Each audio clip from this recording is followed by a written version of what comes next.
Hi hello ನಮಸ್ಕಾರ ಎಲ್ಲರಿಗೂ. ನಮ್ಮ ಪಿ ಕೆ ನಾಲೆಡ್ಜ್ ಯೂಟ್ಯೂಬ್ ಚಾನಲ್ಗೆ ತಮ್ಮೆಲ್ಲರಿಗೂ ಸ್ವಾಗತ ಸುಸ್ವಾಗತ.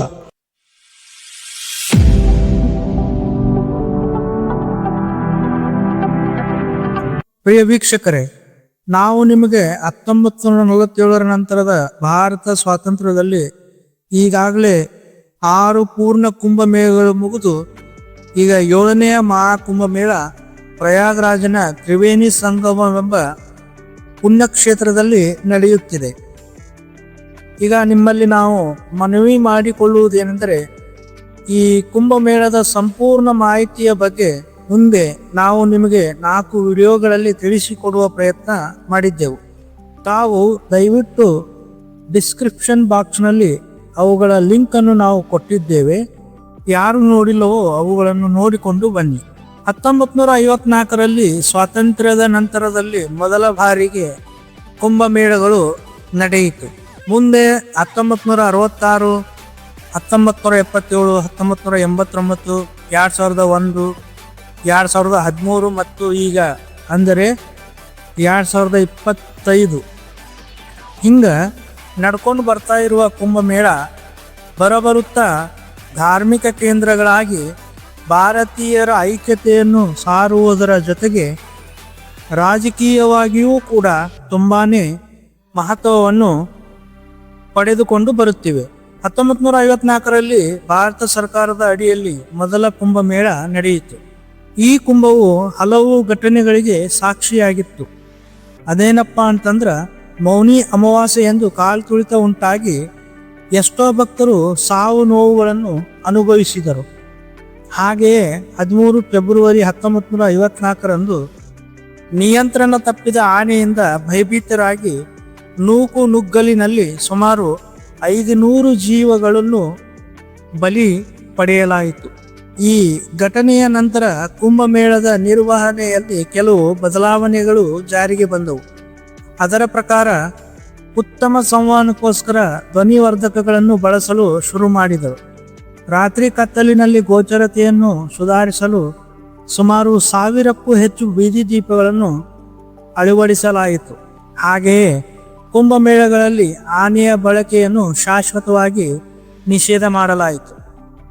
ಇದೇ ವರ್ಷದಲ್ಲಿ ಆಗಿನ ಭಾರತದ ಮೊದಲ ಪ್ರಧಾನಮಂತ್ರಿ ಪಂಡಿತ್ ಜವಾಹರ್ಲಾಲ್ ನೆಹರು ಕುಂಭಮೇಳಕ್ಕೆ ಭೇಟಿ ಕೊಟ್ಟಾಗ ಜನಸಂದಣಿ ಹೆಚ್ಚಾಗಿ ಕಾಲ್ತುಳಿತದಲ್ಲಿ ಸಾವಿರಾರು ಭಕ್ತರು ಅಸುನೀಗಿದರು ಎಂದು ಹೇಳಲಾಗುತ್ತಿದೆ.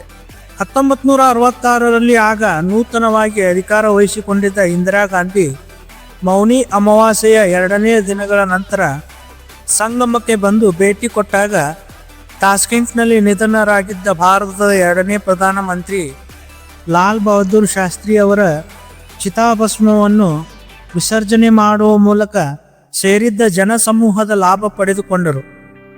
ಏಕೆಂದರೆ ಆಗಿನ ಕಾಲದಲ್ಲಿ ಈಗಿನಷ್ಟು ತಂತ್ರಜ್ಞಾನ ಮುಂದುವರೆದಿರಲಿಲ್ಲ. ಆದರೆ ಈ ಕುಂಭಮೇಳವು ಆ ಒಂದು ಕೆಲಸವನ್ನು ಮಾಡುತ್ತಿತ್ತು. ಇದರ ಲಾಭವನ್ನು ಪಡೆದ ಇಂದ್ರ ಅಧಿಕಾರಕ್ಕೆ ಬಂದಳು. ದೇವರಾ ಬಾಬಾ ಎಂಬ ಸಾಧು ಕೂಡ ಇಂದ್ರ 2 ಕುಂಭ ಚಕ್ರಗಳವರೆಗೂ ಭಾರತವನ್ನು ಆಳುತ್ತಾರೆ ಎಂದು ಭವಿಷ್ಯವನ್ನು ಕೂಡ ನುಡಿದಿದ್ದರು. 1977ರಲ್ಲಿ ಆಡಳಿತಕ್ಕೆ ಬದಲಾವಣೆ ಅನಿವಾರ್ಯ ಎಂಬ ಪರಿಸ್ಥಿತಿ ನಿರ್ಮಾಣವಾಗಿತ್ತು. ಏಕೆಂದರೆ ಇಂದಿರಾ ಗಾಂಧಿಯವರ ತುರ್ತು ಪರಿಸ್ಥಿತಿಯು ಅವರ ಜನಪ್ರಿಯತೆಗೆ ಕಪ್ಪು ಮಸಿ ಬೆಳೆದಿತ್ತು. ಧರ್ಮ ಸಂಸದ್ನ ಬಹುಪಾಲು ಸಾಧುಗಳು ಇಂದಿರಾಳನ್ನು ಭಾರತ ದೇಶದ ಮಾರಕ ಶತ್ರು ಎಂದು ಘೋಷಿಸಿದ್ದರು. ಇದರಿಂದ ಜನತಾ ಪಕ್ಷಕ್ಕೆ ಅನುಕೂಲವಾಗಿತ್ತು. 1989ರಲ್ಲಿ ನಡೆದ ಕುಂಭಮೇಳ ರಾಜೀವ್ ಗಾಂಧಿಯವರ 5 ವರ್ಷದ ನಿರಾಸಕ್ತಿ ಆಡಳಿತದ ವಿರುದ್ಧ ಅಸಮಾಧಾನ ಹೊಂದಿದ್ದರಿಂದ ದೇಶ ಮತ್ತೆ ಬದಲಾವಣೆ ಹುಡುಕುತ್ತಿತ್ತು. ಶಾಬಾನು ಪ್ರಕರಣದಲ್ಲಿ ಸರ್ಕಾರ ಒಂದು ವಿಶೇಷ ಜಾತಿಯ ಮತದ ಓಲೈಕೆಗಾಗಿ ಪ್ರಯತ್ನಿಸುತ್ತಿತ್ತು. ಲಾಲ್ಕೃಷ್ಣ ಅಡ್ವಾಣಿಯವರ ರಥಯಾತ್ರೆಯಿಂದ ಸಾಮೂಹಿಕ ರಾಜಕೀಯ ಚಳುವಳಿಯಾಗಿ ರೂಪಾಂತರಗೊಂಡು ಅಂತಿಮವಾಗಿ ಡಿಸೆಂಬರ್ 6, 1992ರಲ್ಲಿ ಕೊನೆಗೊಂಡಿತು. ಈ ಒಂದು ಘಟನೆ ಬಿಜೆಪಿ ಪಕ್ಷಕ್ಕೆ ಬಹುದೊಡ್ಡ ವರವಾಗಿ ಪರಿಣಮಿಸಿತು. ಅದು ಈಗ ಇಡೀ ಭಾರತ ದೇಶದಲ್ಲಿಯೇ ನಂಬರ್ 1 ಪಕ್ಷವಾಗಿ ಅಧಿಕಾರದಲ್ಲಿದೆ. ಮುಂದೆ 2001ರ ಕುಂಭಮೇಳದಲ್ಲಿ ಅಷ್ಟೇನು ರಾಜಕೀಯ ಮಹತ್ವವು ಕಂಡು ಬರಲಿಲ್ಲವಾದರೂ ಹೆಚ್ಚಿನ ಜನಪ್ರಿಯತೆಯೊಂದಿಗೆ ನೇರ ಪ್ರಸಾರ ಕಂಡಿತು. ಇದಕ್ಕಾಗಿ ರಾಜ್ಯ ಸರ್ಕಾರ ಆಸ್ಥಾ ಎಂಬ ದೂರದರ್ಶನವನ್ನು ನಿಯೋಜಿಸಿ ಭದ್ರತೆಯೊಂದಿಗೆ ನಡೆದ ಶಾಹಿ ಸ್ನಾನದ ದೃಶ್ಯವನ್ನು ಪ್ರಸಾರ ಮಾಡಿತು. 2013ರಲ್ಲಿ ನಡೆದ ಕುಂಭಮೇಳದ ಸಮಯದಲ್ಲಿ ಭಾರತದ ಬೀದಿಗಳಲ್ಲಿ ವಿಚಿತ್ರವಾದ ಅಶಾಂತಿ ಉಂಟಾಯಿತು. ಭ್ರಷ್ಟಾಚಾರ, ಹಣದುಬ್ಬರ, ಹಲವಾರು ಆಂದೋಲನಗಳು ಕೂಡ ನಡೆದವು.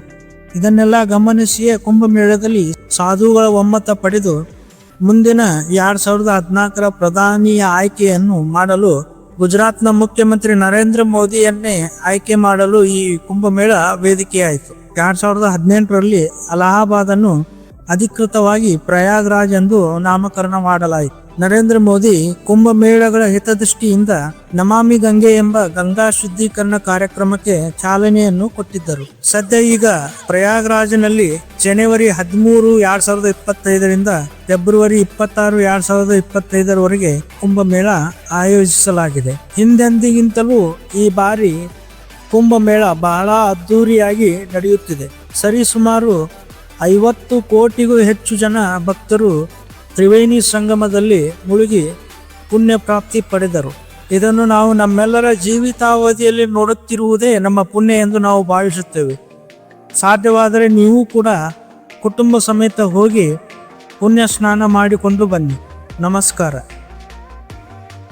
ಪ್ರಿಯ ವೀಕ್ಷಕರೇ, ಈಗ ನಾವು ನಿಮಗೆ ಕೊಟ್ಟಿರುವ ಮಾಹಿತಿ ಸಂಪೂರ್ಣವಾಗಿ ನಿಮಗೆ ಇಷ್ಟವಾಗಿದ್ದರೆ ನಮ್ಮ ಚಾನಲನ್ನು ಸಬ್ಸ್ಕ್ರೈಬ್ ಮಾಡಿ, ಲೈಕ್ ಮಾಡಿ, ಶೇರ್ ಮಾಡಿ ಹಾಗೂ ಕಾಮೆಂಟ್ ಮಾಡಿ ನಿಮ್ಮ ಅನಿಸಿಕೆಗಳನ್ನು ತಿಳಿಸಲು ಮರೆಯಬೇಡಿ. ಧನ್ಯವಾದಗಳು.